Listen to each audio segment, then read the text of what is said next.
오늘 말씀의 제목은 숨긴 죄, 무너진 삶이라는 제목으로 같이 은혜를 나누는 시간 되었으면 좋겠습니다. 우리는 흔히 일이 잘 안 풀릴 때 그리고 꽉 막혔을 때 순종하기 어렵다라고 생각합니다. 나는 뭘 해도 잘 안 돼. 뭐가 해도 꼭 막힌 것 같을 때 순종 참 어렵다고 합니다. 그런데요, 사실은 모든 것이 잘 풀릴 때 순종이 더 무너질 때가 많습니다. 잘 될 때 순종하기가 더 어렵다는 말이죠. 회사에서 큰 프로젝트에 성공했을 때, 그리고 사업이 아주 잘 될 때, 또는 사역이 열매 맺는 것 같을 때, 이럴 때 우리는 이젠 좀 내 마음대로 해도 되겠지 하는 이러한 느슨한 마음이 찾아옵니다. 그런 마음이 오늘 말씀에 이스라엘 백성들에게도 있었습니다. 여호수아서 6장에서 이스라엘 백성들은 여리고성을 아무런 무기도 없이 그냥 그들이 하나님께 대한 순종 하나로 그 여리고성을 무너뜨렸습니다. 하루에 한 바퀴씩, 그리고 마지막 날에는 7바퀴. 이것은 사람들이 생각하는 흔한 전략이 아니었습니다. 그냥 하나님의 말씀에 대한 철저한 순종으로 이스라엘 백성들은 승리를 맛보았습니다. 그런데 바로 그 다음 장인 7장에서 이스라엘 백성들은 가장 작은 성 아이성 전투에서 처참하게 실패를 맞이합니다. 아이성은 여리고성보다 성벽도 낮았어요. 그리고 군사도 적었고 정탐꾼도 심지어는 얼마 안 가도 됩니다. 다 보낼 필요도 없어요. 저건 성도 아니에요. 저건 그렇게 말할 정도로 아주 쉬워 보이는 전투였습니다. 그런데 거기서 이스라엘 백성들이 무너졌습니다. 승리와 실패 사이에 끼어있는 단어가 하나 있습니다. 바로 1절 말씀에 나오는 말인데요. 여호수아서 7장 1절에 보면 이스라엘 자손들이 온전히 바친 물건으로 말미암아 범죄하였으니, 여리고에서 요구하신 것은 아주 간단했습니다. 그것은 바로 첫 전쟁의 전리품은 전부 다 하나님께 드려라. 너희가 손대지 마. 이것은 헤렘, 그러니까 온전히 바쳐서 멸해야 할 것이다 라고 하나님께서 법칙을 하나 주셨어요. 하나님께만 드려져야 할 것을 한 사람, 아간이 이 정도쯤은 괜찮지. 많은 것 중에 여리고성의 그 수많은 전리품들 중에 그냥 아주 그것들에 비하면 별거 아닌 아주 작은 거였습니다. 이 정도는 괜찮겠지 하고 숨겼을 때 작은 이 불순종이 공동체 전체를 무너뜨리게 되었습니다. 오늘의 주제는 역시 순종입니다. 여호수아 7장은 우리에게 아주 불편한 장이에요. 그러나 이 불편한 말씀을 통과해야만 참된 순종의 자리로 순종의 복음을 우리는 맛볼 수가 있는 겁니다. 오늘 말씀을 보면요, 첫 번째는 아주 방금 말씀드렸듯이 작은 불순종 하나가 공동체를 어떻게 무너뜨리는가에 대해서 보여주고, 그 다음은 가장 이 무너졌을 때, 공동체가 무너졌을 때 해야 할 것은 변명이 아니라 바로 하나님의 얼굴을 구하는 것이다 라는 것을 오늘 말씀을 통해 이야기해 줍니다. 그리고 마지막으로 순종은 죄를 끊어내는 아픔을 통과해야만 회복의 자리로 나아갈 수 있다라는 것을 오늘 아간의 말씀을 통해서, 여호수아 7장의 말씀을 통해 살펴보려고 합니다. 오늘 본문 1절 말씀, 여호수아서 7장 1절을 보면 아주 희한한 표현이 나와요. 이스라엘 자손이 온전히 바친 물건으로 말미암아 범죄하였다라고 했어요. 여기서 이상한 말은 바로 이스라엘 자손들이라는 말이에요. 우리는 잘 알고 있죠. 누가 범죄하였다라고 하죠. 우리는 아간이 훔쳤다, 아간이 하나님의 것을 도적질하였다라고 하는데, 하나님의 시선에서는 아간이 눈에 보이시는 게 아니라 이스라엘 전체가 보이신다는 겁니다. 실제로 물건을 훔친 사람은 아간 한 사람인데 하나님께서는 아간이 훔쳤어, 아간이 범죄하였어 라고 하지 않으시고 이스라엘이 범죄하였다라고 말씀하십니다. 히브리어로 범죄하였다라는 말은 단순히 실수했다는 뜻이 아니에요. 우리는 저희 아들이 제일 많이 하는 얘기가 실수로, 잘못해서, 어쩔 수 없이 이런 말을 많이 합니다. 그런데 오늘 말씀에서 범죄하였다라는 말은 그렇게 어쩌다가 의도치 않게 실수한 것을 말하는 게 아니라, 이 말은 범죄하였다라는 말은 언약을 깨뜨렸다는 말이에요. 신뢰를 깨뜨렸다라는 말이 바로 범죄하였다라는 말입니다. 하나님의 마음을 저버렸다라는 거예요. 아간의 죄는 비록 개인적인 일탈 행위였지만 하나님 앞에서는 언약 공동체 전체의 죄로 다뤄지는 겁니다. 여기서 우리가 하나 알 수 있는 것은요, 우리는 내 개인의 신앙, 내 개인이 하나님과의 관계, 1대1의 관계를 얘기하지만 하나님은 그렇게 보시지 않는다는 거예요. 나의 신앙만이 우선이 아니라 하나님 앞에서는 공동체 전체를 보고 계신다는 겁니다. 성경 어디에도 개인의 신앙에 대해서 이야기하지 않습니다. 이스라엘을 백성으로 부르셨고 하나님 나라의 백성으로 신약에서도 하나님의 백성들을 부르신 거예요. 이 말의 뜻은요, 바로 옆에 있는 분이 신앙적으로 실족하여 넘어지면 그 책임이 누구에게 있느냐? 개인의 책임이 아니라는 말입니다. 그 사람을 지탱하고 그 사람을 함께 세워줘야 할 바로 옆 사람, 바로 우리 아름다운 교회 공동체 안에 전체의 책임이라는 말입니다. 이러한 의미가 있다는 것을 보고 오늘 말씀을 한번 살펴보면 아간의 죄가 왜 하나님께서는 개인의 죄로 취급하지 않았는지 분명히 알 수 있는 겁니다. 아간이 훔친 것을 우리가 한번 살펴보면 21절에 보면 아간이 훔친 것들이 나와요. 시날산의 아름다운 외투 한 벌과 은 200세겔과 그 무게가 50세겔 되는 금덩이 하나를 보고 탐내어 가졌나이다 라고 말합니다. 시날산의 아름다운 외투는요, 지금으로 보면 우리 명품 그 밍크 코트 있죠? 그거보다 더 귀한 겁니다. 엄청나게 귀한 거라서 왕족들만 했던 것이 바로 이 시날산의 아름다운 외투였어요. 또 은 200세겔과 금 50세겔은 당시 재산으로 봐도 꽤 엄청나게 큰 재산이 바로 이것이었습니다. 아간의 마음은 이랬을 거예요. 하나님이 뭘 이 정도 가지고 따지실까? 전부를 가져간 것도 아니고 그냥 일부인데, 그 조금인데 뭐 이거는 설마 하나님께서 아시겠어? 나만 아는 거잖아. 이 정도는 괜찮겠지. 이렇게 생각했을 것 같습니다. 우리도 늘 이런 유혹에 노출되어 있습니다. 헌신과 물질 앞에서 이 정도는 하나님 몰래 해도 괜찮겠지. 시간과 우선순위 앞에서 주일 한두 번쯤은 이 정도는 괜찮겠지. 관계와 정직의 문제 앞에서 이 정도 거짓말은 다 하는 거잖아. 이 정도는 요령이지. 이게 무슨 거짓말이야. 불순종은요, 항상 이 정도는 에서부터 시작하는 겁니다. 그리고 이 정도가 쌓여서 가정이, 그리고 교회가, 그리고 사역이 무너지게 되는 겁니다.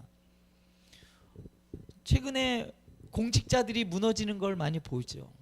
그들이 처음부터 그렇게 했을까요? 아니에요. 요 정도는 받아도 되겠지. 아예 그냥 식사 한 끼 받는 건데 뭐. 그거 조금 받는 건데 뭐. 그게 점점 커져서 결국은 자신을 파멸로 이끈다라는 겁니다.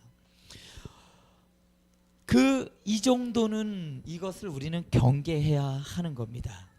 또한 2절에서 5절을 보면요, 정탐꾼들이 이렇게 말합니다. 먼저 3절 말씀을 보면 백성을 다 올라가게 하지 말고 2-3천 명만 올라가서 아이를 치게 하소서. 여리고성의 전투에서 승리한 후에 사람들의 마음은 이미 들떠 있었습니다. 야, 이렇게 크고 강력한 성을 우리가 무너뜨렸어. 여리고도 이겼는데 뭐 아이성쯤이야. 저건 무슨 성도 아니고 동네인데 저건 우습지. 그래서 그들은 기도도 없었습니다. 또한 그들은 언약궤에 대한 언급도 없었어요. 이스라엘 백성들이 전쟁에서 그리고 그들이 행진할 때 가장 앞세웠던 것은 바로 언약궤였습니다. 언약궤의 능력이 있어서가 아니라 하나님이 우리와 함께 하신다라는 그 증표로서 언약궤를 그들은 앞세웠어요. 하나님이 우리보다 앞서 가시고 우리는 뒤따릅니다. 하나님이 우리의 일을 해결하여 주십시오. 우리의 문제의 해결자이십니다라는 고백이 거기에 있었거든요. 그런데 이스라엘 백성들은 만만해 보이는 아이성 앞에 그렇게 하지 않았다는 겁니다. 이 정도는 뭐 우리가 이기겠지. 우리보다 수도 안 되는 건데 뭐. 그래서 그들은 하나님께 묻지 않았습니다. 그러한 이스라엘 백성들에게 남은 건 계산과 상식이었어요. 이스라엘 백성들이 상식으로 여리고성을 무너뜨리지는 않았죠. 계산이 서서 그들이 이스라엘 여리고성을 무너뜨린 것이 아니었습니다. 그런데 아이성을 보곤 그들은 계산을 했습니다. 그리고 상식적으로 생각을 했어요. 결과는 어땠을까요? 4절에서 5절 보면 아이 사람 앞에서 도망하니 그러면서 백성의 마음이 녹아 물같이 된지라라고 말합니다. 여리고성 전투에 앞서서 여리고 사람들, 그러니까 가나안 사람들의 마음이 물같이 녹았다라고 이야기를 했습니다. 이스라엘 백성들 그 요단강을 건너는 이스라엘 백성들을 보고 가나안 땅 백성들과 그 왕들이 마음이 녹았다라고 했어요. 그런데 뒤집혔습니다. 아이성 전투에서 지고 난 다음에 이스라엘 백성들의 마음이 물같이 녹아버렸다라고 했습니다. 말씀에 대한 순종이 느슨해지는 순간에 승리의 경험은 더 이상 우리를 지켜주지 못합니다. 혹시 지금 우리의 삶에도 이 정도쯤은 괜찮겠지 하는 불순종이 있는지 한번 돌이켜봤으면 좋겠습니다. 그러한 영역들이 있을 수 있습니다. 겉으로 보기에는 예배도 드리고 사역도 하고 교회도 섬기지만 하나님 앞에 숨겨놓은 그 아간의 불순종과 같은 모습들이 나에게 있는지 한번 돌아보았으면 좋겠습니다.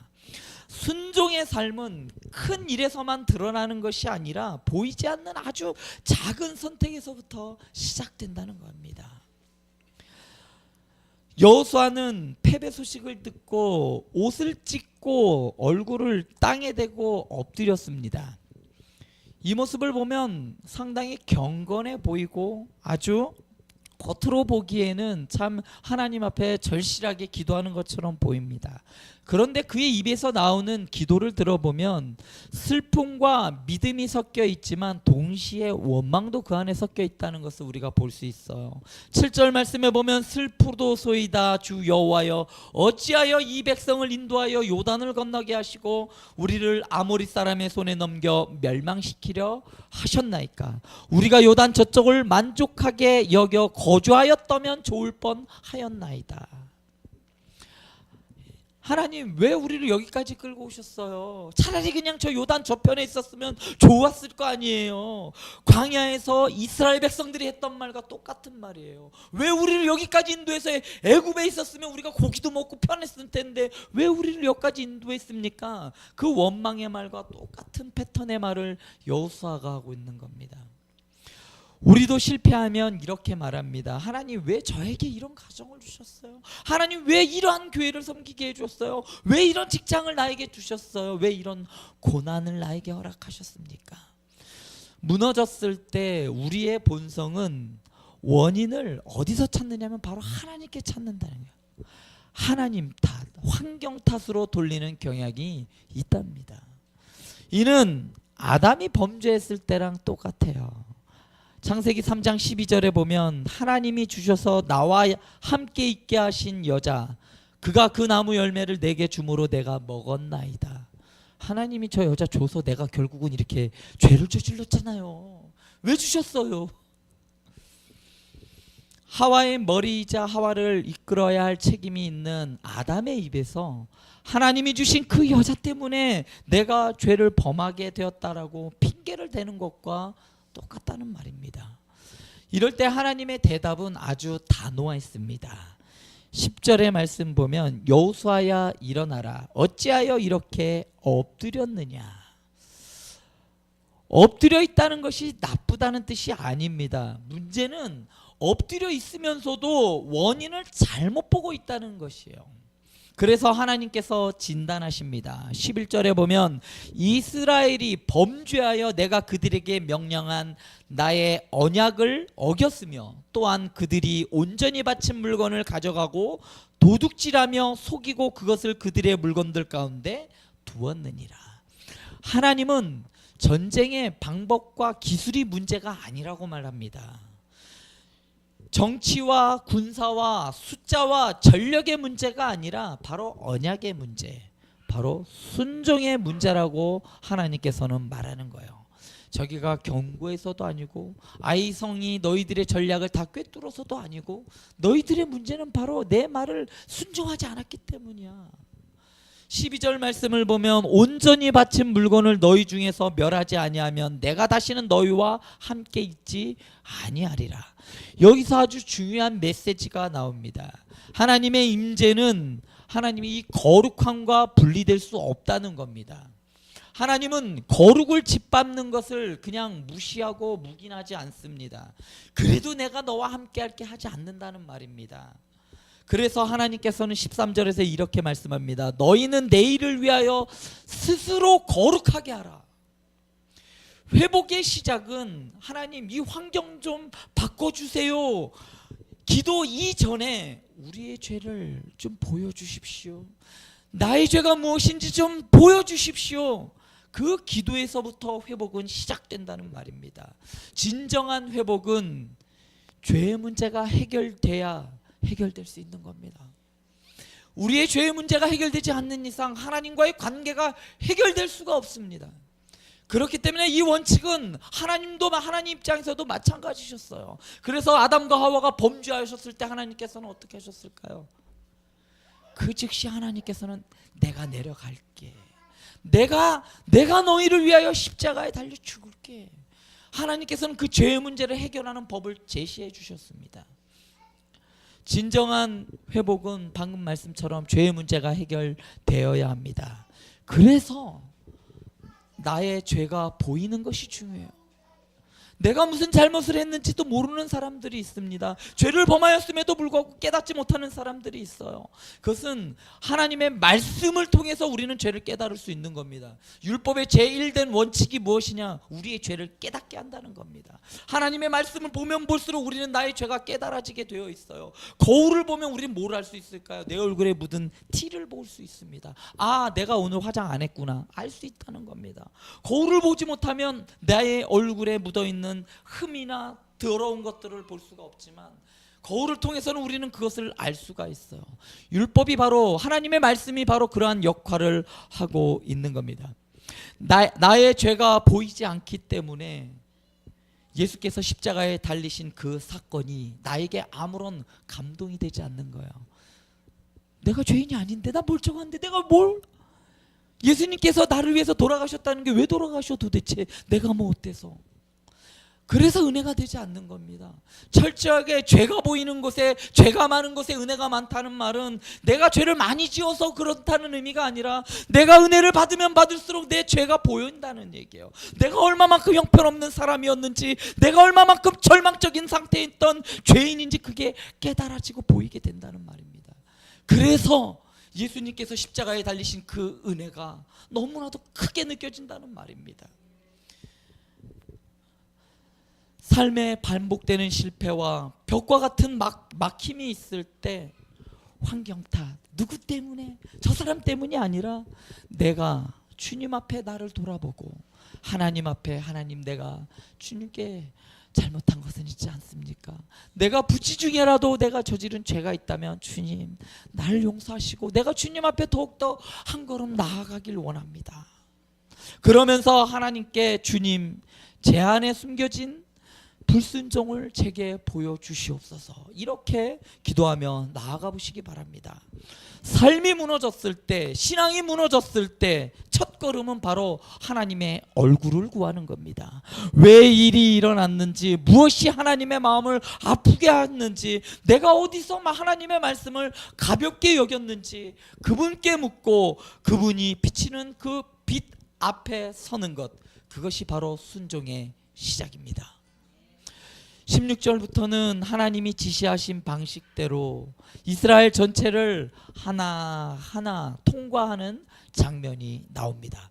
먼저 유다 지파가 뽑히고 그 안에서 세라 족속이 뽑히고 그 안에서 삽디 집안이 뽑히고 그 아들 아간이 드러납니다. 하나님께서 마치 공동체 전체를 줄을 세워요. 쭉 세워서 하나하나 걸러가시는 겁니다. 하나님께서 죄의 뿌리를 찾아가시는 겁니다.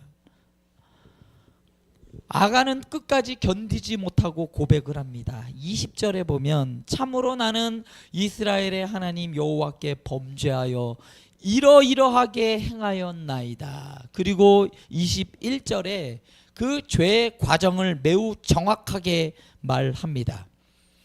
보고 탐내어 가졌나이다. 보소서 이제 그 물건들을 내 장막 가운데 땅속에 감추었는데 은은 그 밑에 있나이다 하더라.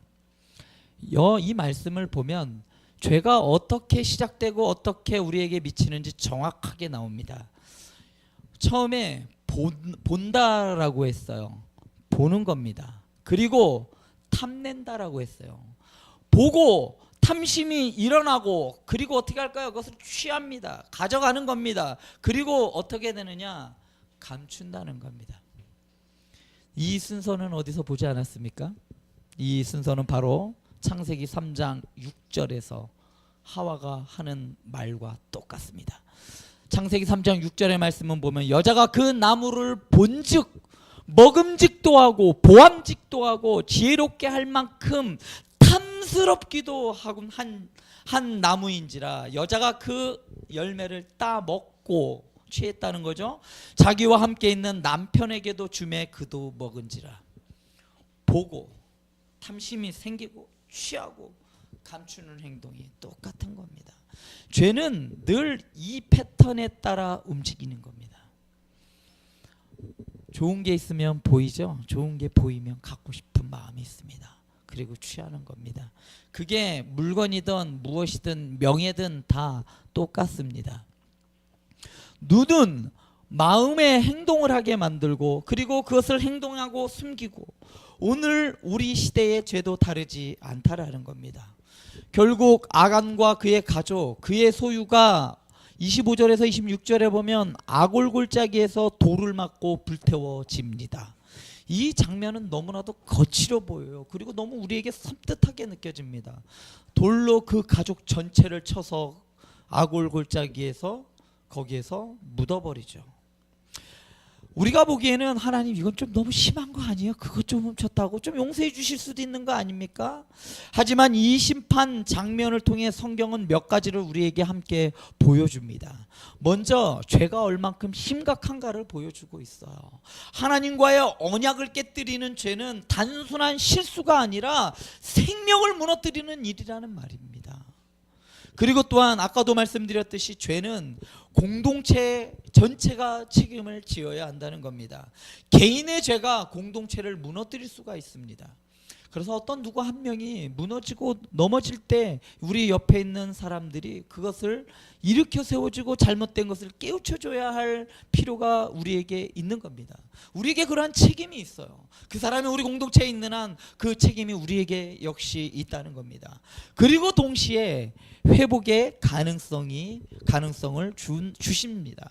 26절 끝에 이렇게 기록해요. 26절 마지막에 보면 여호와께서 그의 맹렬한 진노를 그치시니 계속 진노를 하고 계시면 우리는 끝입니다. 그런데 하나님께서 그 진노를 멈추세요. 그래서 아곤골짜기는요 하나님의 진노가 멈춘 곳입니다. 하나님의 진노가 내린 곳이기도 하지만 하나님의 진노가 멈춘 곳이 바로 아골골짜기입니다. 하나님의 거룩한 진노가 쏟아진 후에 그분의 분노가 멈춘 자리가 아골골짜기입니다. 나중에 호세아 선지자는 바로 이 아골골짜기를 이렇게 다시 부릅니다. 호세아서 2장 15절에 보면 아골골짜기로 소망의 문을 삼아 주리니 라고 예언을 합니다. 아골골짜기가 그곳에서 절망과 심판이 있던 그 자리에 어떻게 소망의 문이 거기가 될 수 있을까? 심판의 골짜기가 소망의 문이 되는 자리, 바로 그것이 복음입니다. 아간은 자기의 죄 때문에 죽었습니다. 그렇다면 우리는 아간처럼 되지 말자에만 머물러야 할까요? 성경은 여기에서 멈추지 않습니다. 신약 성경은 이렇게 말합니다. 그리스도께서 우리를 위하여 저주를 받은 바 되사라고 갈라디아서 3장 13절은 말하고, 로마서 5장 19절에서는 한 사람이 순종하심으로 많은 사람이 의인이 되리라라고 말했습니다. 아간은 자신이 지은 그 죄 때문에 돌에 맞아 죽었지만, 예수님께서는 죄가 없으신데도 불구하고 우리의 죄를 대신 지시고 십자가에서 하나님의 진노를 받으셨습니다. 아간은 자기가 지은 죄 때문에 죽었지만, 예수님은 우리가 숨겨놓은 죄 때문에 죽었어요. 아간의 이야기는 오늘 우리에게 이렇게 말합니다. 죄를 숨기면 결국 네가 책임져야 한다라고 말해요. 우리가 죄를 숨길 때 그 죄는 내가 책임져야 한다는 말입니다. 그렇지만 예수님의 십자가는 우리에게 이렇게 말합니다. 죄를 빛 가운데로 내어놓으면 내가 너 대신 책임지겠다라고 말씀하십니다.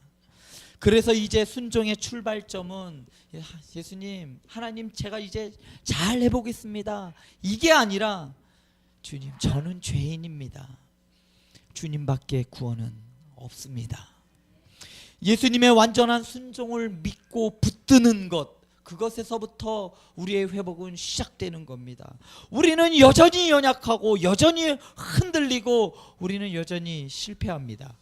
그러나 예수님의 완전한 순종이 우리의 순종의 기초가 되는 겁니다. 내가 완전해야만 하나님이 받아주시는 것이 아니에요. 예수님의 순종 때문에, 그 말씀에 온전히 순종하신 그 순종 때문에 실패한 나도 다시 순종의 길로 부르심을 받는 것입니다. 이것이 복음 안에서의 순종인 거예요. 그렇다면 여호수아 7장이 말하는 순종은 오늘 우리에게 어떤 도전으로 다가올 것일까? 첫 번째는 숨김을 멈추는 순종입니다. 아간의 죄의 마지막 단계는 감추는 것이었습니다. 죄를 숨기는 것, 물건을 숨기는 것에서부터 시작됐어요. 우리의 삶에도 하나님 앞에서, 사람 앞에서 감춰놓은 영역이 있을 수 있습니다. 하나님께 순종하지 않은 습관들, 끊어내야 한다고 알면서도 계속 붙들고 있는 죄, 말로, 관계로, 재정으로, 혹은 인터넷이나 이런 것들을 사용함으로 아무에게도 말하지 못한 자리가 있을 수 있다는 겁니다. 그래서 순종의 첫걸음은 숨겨진 것을 빛 가운데로 내어놓는 겁니다. 그래서 회개가 중요해요. 하나님, 제가 이거밖에 안 됩니다. 내가 알면서도 이러한 죄를 저질렀어요. 하나님, 내가 이렇게 어처구니 없고 이렇게 엉망진창인 사람입니다. 주님, 어떻게 합니까? 하나님 앞에 내놓을 때, 주님께 내려놓을 때, 그래, 내가 그건 책임질게. 주님, 이것이 제 아골골짜기입니다 라고 인정하는 것. 숨기면 아골골짜기는 저주의 골짜기지만, 드러내면 아골골짜기는 소망의 문이 되는 줄 믿습니다. 두 번째는 즉각적인 순종입니다. 여호수아는 하나님의 말씀을 듣고 16절에 보면 다음 날 아침 일찍 일어나 백성들을 줄을 세웁니다. 지체하지 않았다는 거예요. 우리의 순종이 자주 흐트러지는 이유 중 하나는 다음에, 나중에, 여유가 있을 때, 이렇게 언젠가는 회개하겠지, 조금만 더 있다가 내가 정리해야지, 이번 한 번만, 다음부터는 안 해야지. 그러나 지연된 순종은 사실상 불순종입니다. 최근에 유행하는 말이 있죠. 지연된 정의는 정의가 아니다. 지연된 순종은 순종이 아니라 불순종입니다. 오늘 말씀을 들으면서 성령께서 내 마음에 떠오르게 하시는 것이 있다면 나중에가 아니라 바로 오늘, 지금 반응하는 것이 바로 순종입니다. 세 번째는 공동체를 향한 책임 있는 순종입니다. 아간 한 사람의 불순종이 온 공동체를 무너뜨렸다면, 반대로 한 사람의 순종은 공동체를 세울 수 있다는 거예요. 가정에서 아버지 한 사람, 어머니 한 사람의 순종이 아이의 영혼을 세울 수가 있는 겁니다. 직장에서 한 그리스도인의 정직함과 성실이 그 조직의 공기를 바꿀 수가 있는 거예요. 교회 안에서 한 성도의 눈물 어린 기도와 헌신이 교회의 영적 공기를 바꾸어 놓을 수 있다는 말입니다. 나 하나쯤이야 라는 말은 불순종이 좋아하는 문장입니다. 반대로 순종의 언어는 이렇습니다. 하나님, 나 하나라도 순종하겠습니다. 나 하나라도 하나님 편에 서겠습니다. 나 하나라도 숨기지 않고 드리겠습니다. 여호수아 오늘 7장 말씀은 정말 불편하고 무거운 장이에요. 그러나 이 장을 통과하지 않으면 참된 순종의 복음으로 나아가지 못해요. 참된 순종의 복음을 우리는 배우지 못합니다. 그래서 다시 한번 말씀드리고 싶습니다. 숨기면 아골이 저주의 골짜기가 되고 드리면 아골이 소망의 문이 된다. 아간은 숨겼고 아골은 저주의 골짜기가 되었습니다. 그러나 예수님께서는 감추지 않으시고 우리의 죄를 다 짊어지시고 십자가로 나아가셨습니다. 그래서 그분의 십자가가 우리의 소망의 문이 되는 줄 믿습니다. 이제 질문은 이겁니다. 나는 지금 무엇을 숨기고 있는가? 어디에서 하나님의 말씀을 가볍게 생각해서 그거는 그때 한 얘기지, 지금 이게 말이 돼? 이 정도는 괜찮겠지 하고 있는 말씀이 없는지, 오늘 어디까지 순종할 준비가 되어 있는지 한번 점검해 보시기 바랍니다. 이제 우리 안에 아간을 감추지 말고 예수님 앞으로 가져 나아가시기 바랍니다. 우리를 대신에 아골의 돌을 맞으신 그 예수님께 우리의 실패도 우리의 불순종도 내려놓아야 할 겁니다. 그럴 때 우리의 인생과 우리의 가정과 우리의 교회에 다시 순종의 회복과 임재의 회복과 승리의 회복이 다시 시작될 것입니다. 이 시간 우리 같이 기도했으면 좋겠습니다. 오늘 말씀에서와 같이